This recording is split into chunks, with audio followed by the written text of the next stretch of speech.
નમસ્કાર મિત્રો કોચિંગ સહાય અથવા ટ્યુશન સહાય યોજના આ સરકારની ખૂબ જ સારી એવી યોજના છે. એના વિશેની સંપૂર્ણ માહિતી આ વિડીયોમાં આપણે મેળવીશું.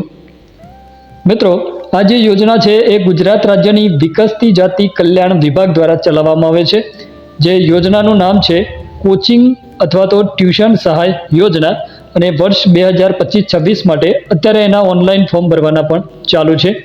સંપર્ક કચેરી જે છે જિલ્લા સમાજ કલ્યાણ અધિકારી કાર્યાલય ગાંધીનગર. યોજનામાં મહત્તમ 20,000 રૂપિયા સુધીની રોકડ સહાય સીધી જ તમારા બેંક ખાતામાં મળે છે. કોને લાભ મળે તો સામાજિક અને શૈક્ષણિક રીતે પછાત વર્ગના જે વિદ્યાર્થીઓ છે, આ સિવાય આર્થિક અને નબળા વર્ગના વિદ્યાર્થીઓ એટલે ઓબીસી અને ઈડબ્લ્યુએસ કેટેગરીના ઉમેદવારોને આનો લાભ મળે છે. કયા કયા કોચિંગ કોર્સનો આમાં સમાવેશ થાય છે તો ક્લાસ 1, 2 અને 3 અથવા તો નીટ, જી, ગુજસેટ, આઈઆઈએમ, એનએલયુ, સીઈપીટી, એનઆઈએફટી, ઓલ ઇન્ડિયા લેવલની જે એન્ટ્રન્સ એક્ઝામ હોય છે તે, અને આઈઈએલટીએસ, ટોએલ, જીઆરઈ અને ઇન્ટરનેશનલ એક્ઝામ, જે કોઈ પણ પ્રકારની આવી એક્ઝામની જો તમે તૈયારી કરતા હોય તો આના માટે તમને એનો લાભ મળવાપાત્ર થશે. જરૂરી ડોક્યુમેન્ટ્સ જે છે એમાં આધાર કાર્ડ, સ્ટુડન્ટ આઈડી, જે સ્કૂલ અને કોલેજ બેનિફાઈડ સર્ટિફિકેટ હશે તો પણ ચાલશે, caste certificate, income certificate, previous યરની જે માર્કશીટ હોય એ માર્કશીટ અને બેંક પાસબુકની કોપી અને પાસપોર્ટ સાઇઝનો તમારો ફોટોગ્રાફ જરૂરી રહેશે. પસંદગીની જે પ્રક્રિયા છે એ તમારે ઓનલાઈન અરજી સબમિટ કર્યા પછી જિલ્લા સમાજ કલ્યાણ અધિકારી દ્વારા એની ચકાસણી થશે અને જે લાયક ઉમેદવારો હશે એમની એક યાદી તૈયાર કરવામાં આવશે અને પસંદગી પામેલા જે વિદ્યાર્થીઓ છે એમને સહાયની મંજૂરી આપવામાં આવશે. પેમેન્ટની જે મેથડ છે એટલે પૈસા કેવી રીતે મળશે તો મંજૂર થયેલા જે વિદ્યાર્થીઓ છે એમની સહાયની રકમ સીધી જ એમના બેંક ખાતામાં ટ્રાન્સફર મળે છે.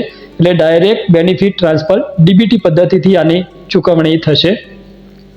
અરજી કરવાની જે રીત છે એમાં સૌપ્રથમ તમારે ઈ સમાજ કલ્યાણ પોર્ટલ પર જવાનું છે, સ્ટુડન્ટ રજિસ્ટ્રેશન કરી અને લોગિન કરવાનું. ત્યાર પછી કોચિંગ સહાય યોજના 2025-26 પસંદ કરવાની. એની અંદર તમારા જે ડોક્યુમેન્ટ્સ લાગુ પડતા હોય એ અપલોડ કરવાના છે. ફોર્મ સબમિટ કરીને એની પ્રિન્ટ પણ મેળવી લેવાની છે. જે જિલ્લા નાયબ નિયામક શ્રી જિલ્લા સમાજ અધિકારીને આ તમામ ડોક્યુમેન્ટ્સ જોડી અને તમારે અરજી જમા કરાવવાની છે. અરજી જમા કરાવવાની જે છેલ્લી તારીખ છે તે 31/10/2025 છે.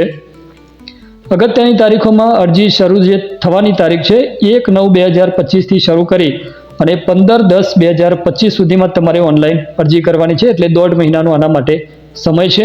હાર્ડ કોપી સબમિટ કરવાની, એટલે જે તમે પ્રિન્ટ કરી છે એ પ્રિન્ટ, અરજી અને તમામ ડોક્યુમેન્ટ્સ જોડી અને તમારે જે જમા કરાવવાની છે અરજી, એની છેલ્લી તારીખ છે 31/10/2025. હેલ્પલાઇન નંબર અહીંયા છે જિલ્લા સમાજ કલ્યાણ અધિકારીનું કાર્યાલય, જે તમારા જિલ્લામાં કોઈ પણ દરેક જિલ્લા વાઇઝ જે કચેરી હોય ત્યાં તમે આનો સંપર્ક કરી શકો છો.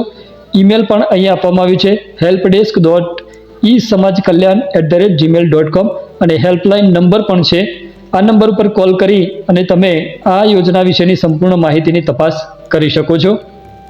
અરજી કરવા માટે અને વધુ માહિતી માટેની જે લિંક છે એ વિડીયોના ડિસ્ક્રિપ્શનમાં તમને આપવામાં આવેલી છે, www.ssa.gujarat.in.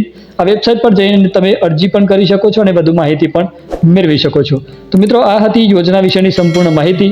વિડીયો પસંદ આવે તો લાઇક કરજો અને તમારા મિત્રો સાથે પણ ચોક્કસથી શેર કરજો. Thank you.